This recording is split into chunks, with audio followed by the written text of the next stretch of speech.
तो हेलो दोस्तों, स्वागत है आपका एक और नए वीडियो में। और दोस्तों आज के इस वीडियो में हम बात करने वाले हैं सुपर कंप्यूटर के बारे में कि आखिर में सुपर कंप्यूटर क्या होता है, इसको हम कहां पर इस्तेमाल करते हैं या फिर इसका इस्तेमाल किस लिए किया जाता है।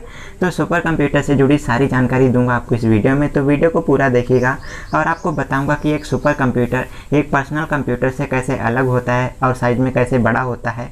तो ऐसे में पर्सनल कंप्यूटर और सुपर कंप्यूटर के बीच में क्या कुछ बेसिक डिफरेंस होता है, तो इसके बारे में भी आपको पता चल जाएगा। और दोस्तों इसके साथ में आपको ये भी पता चल जाएगा कि आखिर में एक पर्सनल कंप्यूटर कैसे एक सुपर कंप्यूटर से अलग होता है या फिर एक सुपर कंप्यूटर कैसे पर्सनल कंप्यूटर से अलग होता है। तो दोस्तों ये सब जानने के लिए आपको इस वीडियो को आखिरी तक देखना होगा। तो चलिए स्टार्ट करते हैं आज का वीडियो और जानते हैं सुपर कंप्यूटर के बारे में। तो दोस्तों यहाँ पर लिखा है super computer is a special type of computer whose calculating speed is thousands of times more than personal computer present in our homes। तो गाइस इसका सिंपल सा मीनिंग है कि दोस्तों जो सुपर कंप्यूटर होते हैं ये दोस्तों एक स्पेशल टाइप के कंप्यूटर्स होते हैं। और दोस्तों इनकी जो कैलकुलेटिंग स्पीड होती है यानी कि जो प्रोसेसिंग स्पीड होती है, इनके अंदर जो भी ऑपरेशंस परफॉर्म होते हैं उनकी जो स्पीड होती है वो दोस्तों thousands of time more than ज़्यादा होती है। यानी कि दोस्तों ये हज़ारों गुना ज़्यादा होती है as compare to personal computer. तो हमारे सुपर कंप्यूटर की कैलकुलेटिंग स्पीड यानी कि प्रोसेसिंग स्पीड हज़ारों गुना ज़्यादा होती है हमारे कंप्यूटर के कंपैरिजन में, यानी कि हमारे पर्सनल कंप्यूटर के कंपैरिजन में, जिनको हम अपने घरों में इस्तेमाल करते हैं। और दोस्तों इसके बाद में लिखा है it can do even the biggest task in a few seconds which our normal PC can do. यानी कि दोस्तों जो सुपर कंप्यूटर होता है दोस्तों बहुत बड़े बड़े कामों को, बहुत बड़े बड़े जो टास्क होते हैं उनको ये फ्यू सेकंड्स में कर देता है, यानी कि बहुत कम समय में कर देता है। और जो हमारा नॉर्मल कंप्यूटर होता है वो ऐसा नहीं कर पाता है। अब दोस्तों यहाँ पर आपको पता होगा अगर आप पर्सनल कंप्यूटर का इस्तेमाल करते हैं तो आपको पता है दोस्तों उसके अंदर आप कोई भी प्रोसेसिंग वगैरह करवाते हैं तो उसमें कुछ टाइम लगता है। लेकिन दोस्तों जो हमारा सुपर कंप्यूटर होता है वो दोस्तों कुछ सेकंडों में यानी कि बहुत कम समय में CPU अपने पर्सनल कंप्यूटर के कंपैरिजन में यहाँ पर बहुत कम समय लगता है। तो गाइस ऐसे में जो हमारा सुपर कंप्यूटर होता है सारे टास्क बहुत बड़े बड़े टास्क करने के लिए होता है और ऐसे में ये बहुत बड़े बड़े टास्क बहुत कम समय में कर देता है, जो कि हमारा पर्सनल कंप्यूटर नहीं कर सकता। अब दोस्तों यहाँ पर कुछ पॉइंट्स लिखे गए हैं जिनको पढ़ करके आप जान सकते हैं कि कैसे एक पर्सनल कंप्यूटर एक सुपर कंप्यूटर से अलग होता है या फिर एक सुपर कंप्यूटर कैसे एक पर्सनल कंप्यूटर से अलग होता है। तो गाइस सबसे पहला यहाँ पर पॉइंट लिखा है this computers are mostly used for scientific and engineering applications. अब दोस्तों आपको पता होना चाहिए कि जो सुपर कंप्यूटर्स होते हैं इनका सबसे ज़्यादा इस्तेमाल किया जाता है साइंटिफिक और इंजीनियरिंग फील्ड में, यानी कि दोस्तों साइंस से रिलेटेड या फिर इंजीनियरिंग से रिलेटेड जो भी काम होते हैं तो उनको करने के लिए सुपर कंप्यूटर का इस्तेमाल किया जाता है। लेकिन दोस्तों जो हमारा पर्सनल कंप्यूटर होता है उसके अंदर आप ना जाने कितने सारे काम कर लेते हैं और वो सारे काम दोस्तों हमारे जनरल पर्पज़ वाले होते हैं। तो ऐसे में आपको पता होना चाहिए जो हमारा पर्सनल कंप्यूटर होता है वो दोस्तों एक जनरल पर्पज़ कंप्यूटर होता है और जो सुपर कंप्यूटर होता है ये एक स्पेशल पर्पज़ कंप्यूटर होता है। अब दोस्तों यहाँ पर तो आपको पता होगा आप पर्सनल कंप्यूटर के अंदर क्या क्या कर सकते हैं, आप वीडियो भी देख सकते हैं, गाने सुन सकते हैं, गेम खेल सकते हैं। लेकिन दोस्तों जो सुपर कंप्यूटर होता है उसके अंदर कुछ स्पेसिफिक टास्क होते हैं और इसीलिए इसको स्पेशल टाइप ऑफ कंप्यूटर बोला जाता है, जो कि मैंने आपको ऊपर बताया था। और दोस्तों इसके बाद में जो अगला पॉइंट लिखा है यहाँ पर है it performs their operations in Linux operating system. अब दोस्तों आपको पता होना चाहिए जो सुपर कंप्यूटर होता है ये दोस्तों लाइनक्स ऑपरेटिंग सिस्टम पर बेस्ड होता है। यानी कि दोस्तों अगर आप पर्सनल कंप्यूटर का इस्तेमाल करते हैं तो आपको पता होगा ऑपरेटिंग सिस्टम के बारे में आपको जानकारी होगी। दोस्तों ऑपरेटिंग सिस्टम जैसे अगर आप स्मार्टफोन इस्तेमाल करते हैं तो वहाँ पर दोस्तों एंड्रॉयड ऑपरेटिंग सिस्टम होता है और दोस्तों जो हमारा पर्सनल कंप्यूटर होता है उसके अंदर विंडोज़ ऑपरेटिंग सिस्टम होता है। ऐसे ही दोस्तों जो सुपर कंप्यूटर होता है वो दोस्तों लाइनक्स ऑपरेटिंग सिस्टम को सपोर्ट करता है। अब दोस्तों अगर आप पर्सनल कंप्यूटर का इस्तेमाल करते हैं तो आपको पता होगा दोस्तों आपका जो कंप्यूटर होता है वहाँ पर स्क्रीन पर आपको एरो दिया जाता है, आइकन्स होते हैं, तो आप अपने एरो से आइकन्स को ओपन करते हो, यानी कि सारे एप्लीकेशंस आप एरो से कमांड करते हो, उसको रन करते हो। लेकिन दोस्तों जो लाइनक्स ऑपरेटिंग सिस्टम होता है वहाँ पर दोस्तों आपको दो तरीके के इंटरफेस मिलते हैं, एक होता है ग्राफिकल यूजर इंटरफेस और दूसरा होता है command line interface. Command line में दोस्तों ऐसा होता है कि यहाँ पर आप कमांड के थ्रू अपने कंप्यूटर को यूज़ करते हो और ग्राफिकल यूजर इंटरफेस के अंदर आपको माउस दिया जाता है जिसका इस्तेमाल करके आप अपने एप्लीकेशंस को यूज़ करते हो।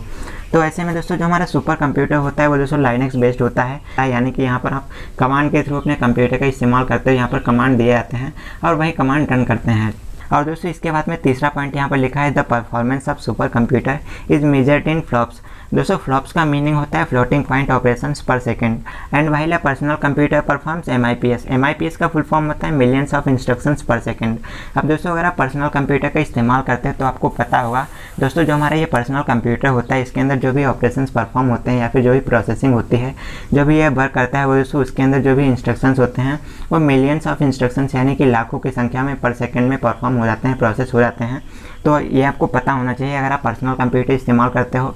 लेकिन जो हमारा सुपर कंप्यूटर होता है इसके अंदर दोस्तों क्या होता है, इसके अंदर फ्लोटिंग पॉइंट ऑपरेशंस पर सेकंड के अंदर परफॉर्म होते हैं। अब दोस्तों यहाँ पर जो पर्सनल कंप्यूटर होता है ये दोस्तों बहुत स्लो होता है as compare to super computer, यानी कि दोस्तों इसके अंदर जो भी ऑपरेशंस होते हैं बहुत तेज़ी से परफॉर्म होते हैं। इसके कंपेरिजन में हज़ारों गुना सुपर कंप्यूटर तेज़ होता है, तो इसके बारे में भी आपको पता होना चाहिए। अब दोस्तों यहाँ पर जो अगला पॉइंट यहाँ पर लिखा गया है, CDC 6600 was the world's first super computer, यानी कि दोस्तों दुनिया का जो सबसे पहला सुपर कंप्यूटर है उसका नाम है CDC और उसका पूरा नाम है CDC 6600। तो ये आपको पता होना चाहिए अगर आप कंप्यूटर के स्टूडेंट हैं तो। और वैसे इसके बाद में जो आगे के पॉइंट हैं बहुत इंपॉर्टेंट हैं, अगर आप कंप्यूटर के स्टूडेंट हैं तो आपको इसके बारे में भी पता होना चाहिए। और वैसे इसके बाद में जो हमारा अगला पॉइंट है यहाँ पर लिखा है, Fugaku is the world's most powerful super computer. दोस्तों दुनिया का सबसे पावरफुल जो सबसे मजबूत सुपर कंप्यूटर है, सबसे स्ट्रॉन्ग है, उसका नाम है फुगाकू। तो इसके बारे में भी आपको पता होना चाहिए। ये दुनिया का सबसे पावरफुल कंप्यूटर है जो कि एक सुपर कंप्यूटर है। और वैसे इसके बाद में जो आज का हमारा लास्ट पॉइंट है यहाँ पर लिखा है, परम 8000 is the first super computer created in India in 1991। अब दोस्तों यहाँ पर प्राउड फीलिंग वाली बात यह है कि दोस्तों इंडिया ने भी एक सुपर कंप्यूटर बनाया था जिसका नाम है परम 8000 और दोस्तों इसको 1991 में बनाया गया था इंडिया के अंदर। तो ये इंडिया के द्वारा बनाया गया सबसे पहला सुपर कंप्यूटर है जिसका नाम है परम। अब दोस्तों अगर आप कंप्यूटर के स्टूडेंट हो तो यहाँ पर आपको पता होना चाहिए इंडिया ने अब तक 2 सुपर कंप्यूटर बनाए हैं, पहला है परम और दूसरा है अनुराग। तो ये आपसे एग्जाम में पूछा जा सकता है, तो ऐसे में आपको पता होना चाहिए कि इंडिया के द्वारा बनाए गए 2 सुपर कंप्यूटर हैं जिनका नाम परम और अनुराग है। वेल दोस्तों इसके बाद में बात कर लेते हैं कि सुपर कंप्यूटर का इस्तेमाल कहाँ पर किया जाता है या फिर किस लिए किया जाता है, यानी कि यूजर्स के बारे में बात कर लेते हैं। चलिए जानते हैं सुपर कंप्यूटर के यूजर्स के बारे में। अब दोस्तों यहाँ पर जो सबसे पहला यूज़ दिया गया है सुपर कंप्यूटर का वो है फॉर वेदर प्रेडिक्शंस, यानी कि मौसम संबंधी जानकारी की भविष्यवाणी करने के लिए।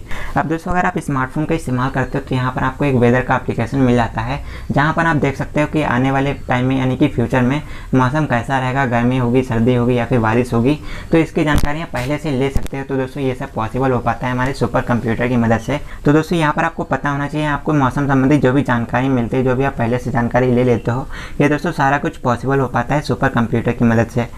और दोस्तों इसके बाद में बात करें सेकंड यूज के बारे में, जो कि सुपर कंप्यूटर का सेकंड यूज है, तो यहाँ पर लिखा गया है मिसाइल लॉन्चिंग। अब दोस्तों आपको पता होना चाहिए जब भी लड़ाई होती है, वार होता है, तो दोस्तों वहाँ पर मिसाइलों को लॉन्च करने का जब टाइम आता है तो ऐसे में दोस्तों ये सब सुपर कंप्यूटर की हेल्प से पॉसिबल हो पाता है। सुपर कंप्यूटर के थ्रू मिसाइल को लॉन्च किया जाता है, मिसाइल को क्रैश किया जाता है या फिर मिसाइल को ऑपरेट किया जाता है। तो ऐसे में आपको इसके बारे में भी पता होना चाहिए। और वैसे इसके बाद में जो अगला यूज लिखा है सुपर कंप्यूटर का वो सबसे इंपॉर्टेंट है, जो कि है space and aircraft purpose operations.